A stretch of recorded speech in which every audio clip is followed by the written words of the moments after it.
What are you doing?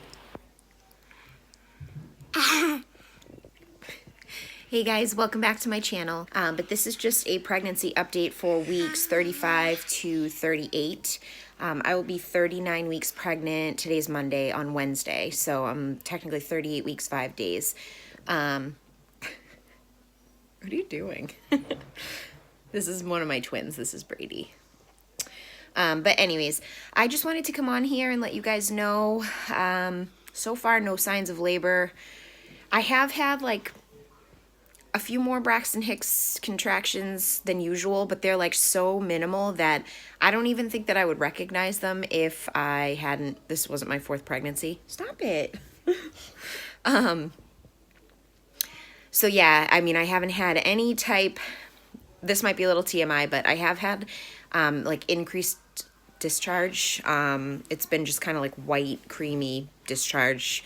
So that has actually picked up, I would say, over the last like month.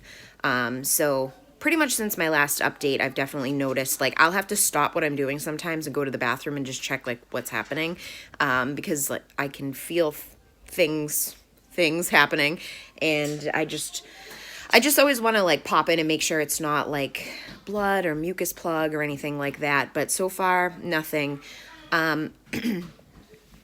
Somebody actually, I'm sorry, I forget your name, but somebody did ask me to kind of comment on during this pregnancy if I've had any like TMI symptoms. Like, I will say my first trimester and my second trimester, I definitely had increased gas. So if you're experiencing that, that is definitely a common side effect or a common symptom of pregnancy. I just felt like super bloated, and I definitely felt the urge to pass gas lots of times. So that was something that I definitely experienced, but I will say it kind of subsided just second and third trimester, like late second trimester, early third trimester. But yeah, other than that, I have noticed that occasionally, like some days, I will be ravenously hungry at this point. You okay? So yeah, at some points I will be like ravenously hungry. And like yesterday was one of those days where I woke up and I felt super hungry. Like I was immediately needed to eat. My husband was sweet and he made me 3 slices of French toast. And then like later on in the afternoon, I had cheese crackers with like the cheese that you slice, which was really good. And then for dinner, I had like a huge bowl of cereal. So, and then I've been like snacking throughout too. I had some pineapple. I had a Cliff Bar. So that's just an example of, I guess, some of the things that I've been eating. And then obviously I definitely had other snacks. Like I had a little tiny mini drumstick ice cream. So it's not all good, and my diet hasn't been fantastic with this pregnancy, but, when I went to the doctor last Thursday, it was my 38-week checkup. I was, I think I weighed in at 164 pounds, so that means that I have gained 25 pounds this pregnancy. So I was commended on my weight gain. They said that that's great. 25 pounds for the pregnancy is not bad at all. Excuse me. So I'm just trying at this point to keep it under 30 pounds. But obviously the very last few weeks are when the baby really starts to like pack on all of that weight. So, that's about it in terms of weight gain, diet. What other symptoms have I had? I want to say I felt a little more moody, but at the same time, I just think that I'm a little bit stressed between knowing the baby's coming, the coronavirus, and having to deliver and having to worry about not being able to leave the house and make sure we have adequate groceries, everything we need for baby girl, which also brings me to another point. So my husband yesterday went out to grab a couple of things at the grocery store, and up until this point, my mom had bought us 2 packs of newborn diapers. They were like Pampers Swaddlers. I think we have like 64-ish diapers, and I was talking to my husband and I'm like, well, we know that babies go through like 8 to 10 diapers a day. So that's going to last us like a week. And I'm hoping the hospital does give us some diapers. They typically do. But with the state of things and with coronavirus, I have no idea. So I'm not going to put all my eggs in a basket in terms of what the hospital is going to supply us with. So he did actually go and get like so at the grocery store yesterday, they had 2 boxes of Pampers newborn swaddlers. So I think he ended up buying 2 boxes, and it was like at least enough diapers to get us through a couple more weeks, and then maybe she'll be in size 1 after that. Not 100%, but I'm super nervous. I don't want to like buy a ton of diapers because 1, I know that everybody else needs diapers too, and 2, I mean, babies grow so quickly in the first few weeks that you don't know. I mean, this baby could come out and she could already be in size 1. I doubt it based on all of my other boys. But again, different gender, who knows? But so far, she's following her brother's track records in that she doesn't want to come early. I'm pretty sure at this point I had already had my twins, though. They induced me at like 38 weeks in a few days. So, yeah. But her 2 older brothers, Liam and Logan, they came around like 40 to 41 weeks, both of them. So, yeah.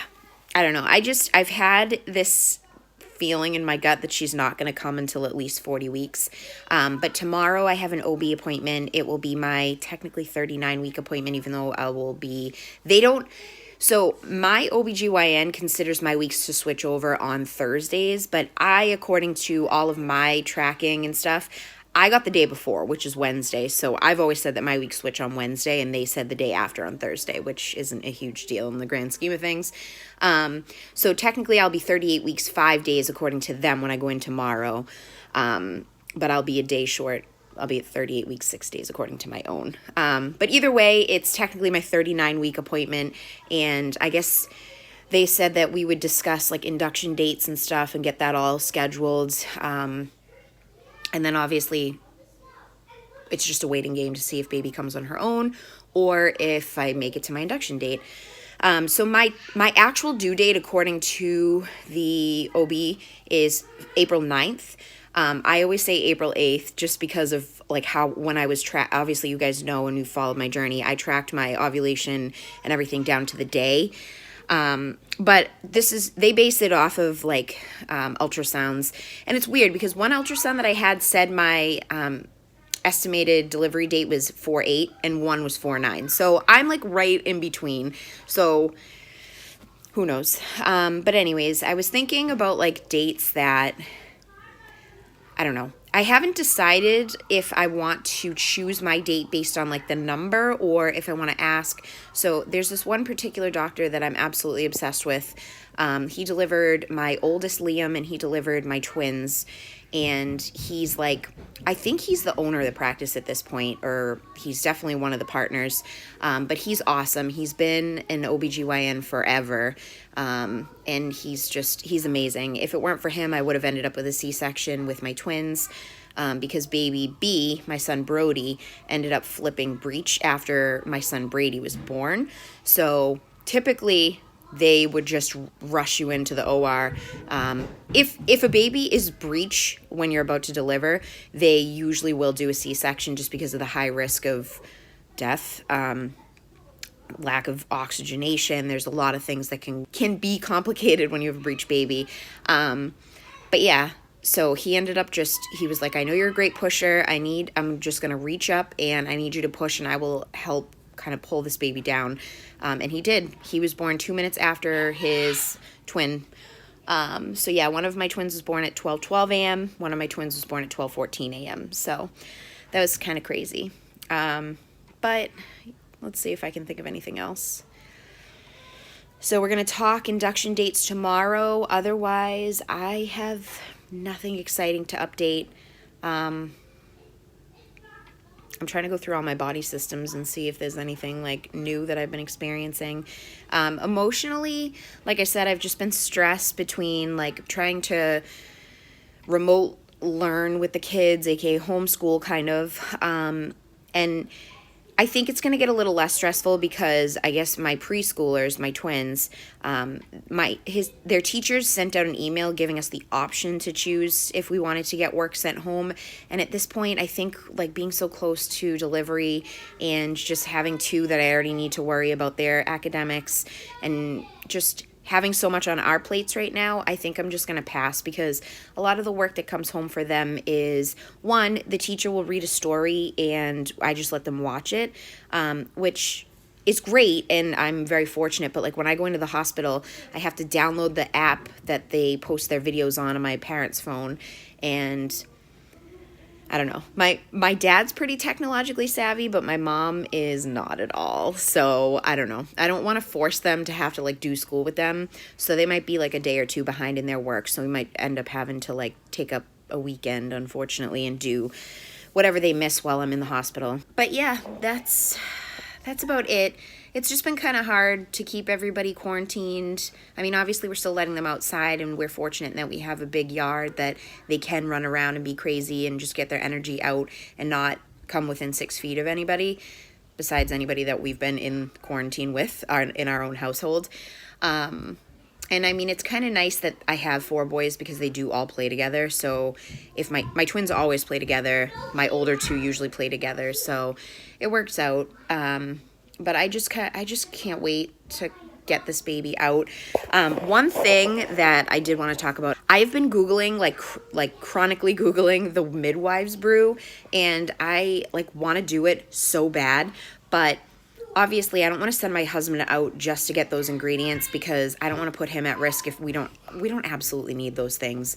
And Amazon, even though we have Amazon Prime, it says that we can't, sorry, I don't know what my kids are doing. Even though we have Amazon Prime, they say that they can't get, so it's only 4 ingredients. It is apricot juice or apricot nectar. You need 10 ounces. You need 2 tablespoons of castor oil, 2 tablespoons of almond butter, and lemon verbena tea. I forget how much you need, like 8 ounces or something like that. And you literally put it all in a blender, blend it up until it's super smooth, and then you drink it within 20 minutes. And supposedly it's supposed to kind of like jumpstart labor and help with contractions and stuff. I haven't been checked at all up to this point, so I don't know if I'm dilated at all. I have a feeling I'm not, just because I haven't had any type of like discharge, like I said, like any bloody show. I don't feel like I've had any real cramps to say that any action has been happening. So that's kind of where we stand on that.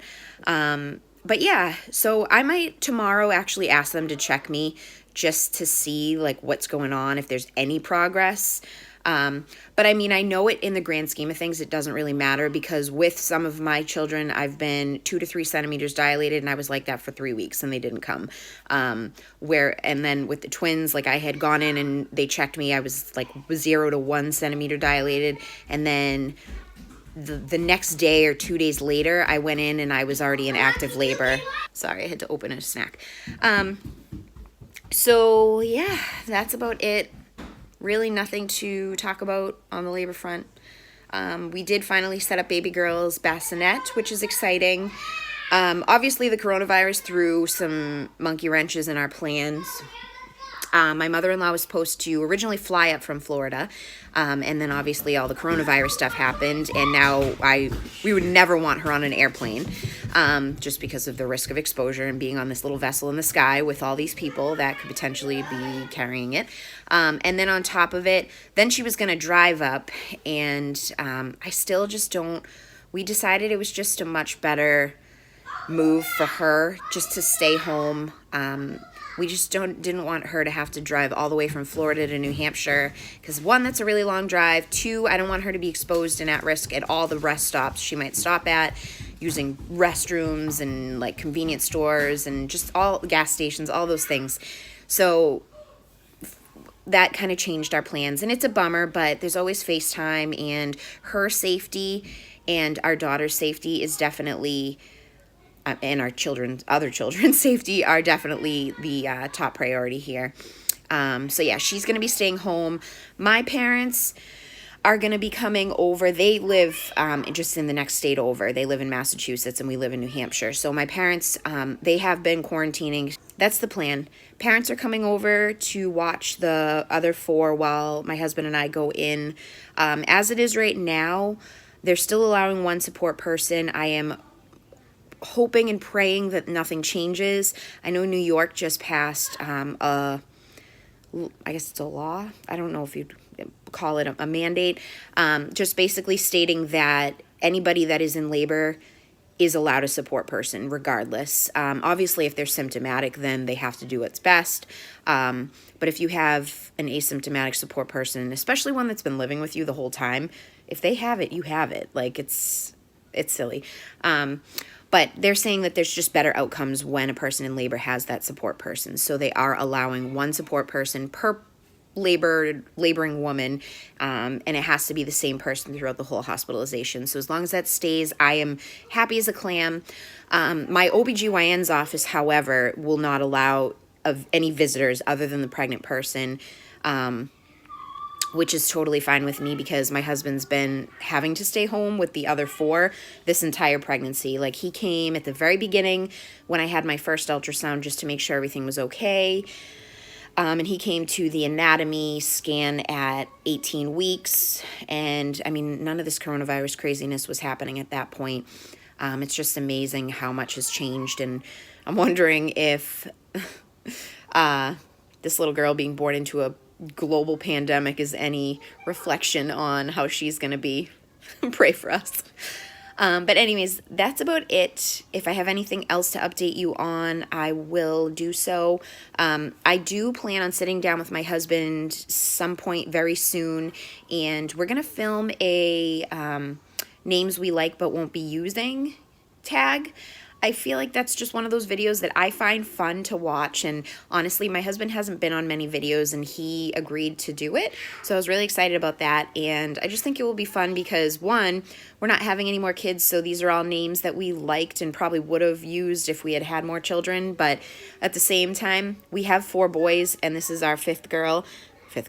We have 4 boys, this is our 5th child, first girl, and we were kind of, I don't want to say running out of names because obviously we had more girl names, but I had a really hard time like settling down on a girl name. I think it's because there's so many that I liked that I was like, but yeah, watch out for that. That will be coming soon. I'm hoping that maybe I can get him to sit down tonight and film that, just because who knows, I could go into labor at any point. At this point, I think I'm technically caught up on my pregnancy updates because this is my 35 to 38 week update, and I owe you a bump shot. Don't mind me, I'm just wearing yoga pants and like a cardigan.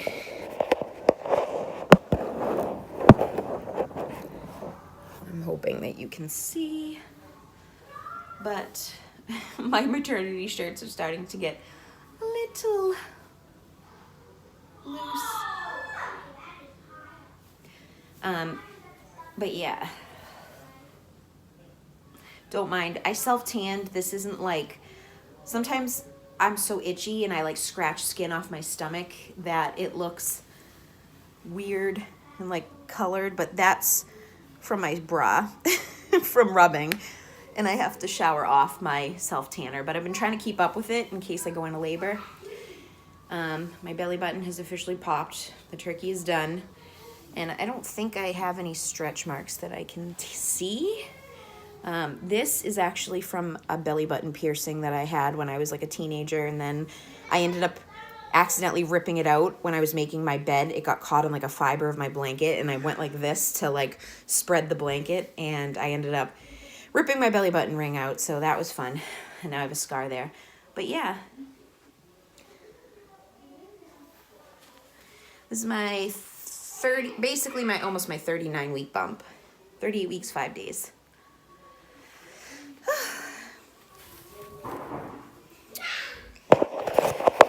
So yeah, that is about it. I hope you guys enjoyed this video. I know I said it was going to be short, but you guys know me. I don't usually do short videos.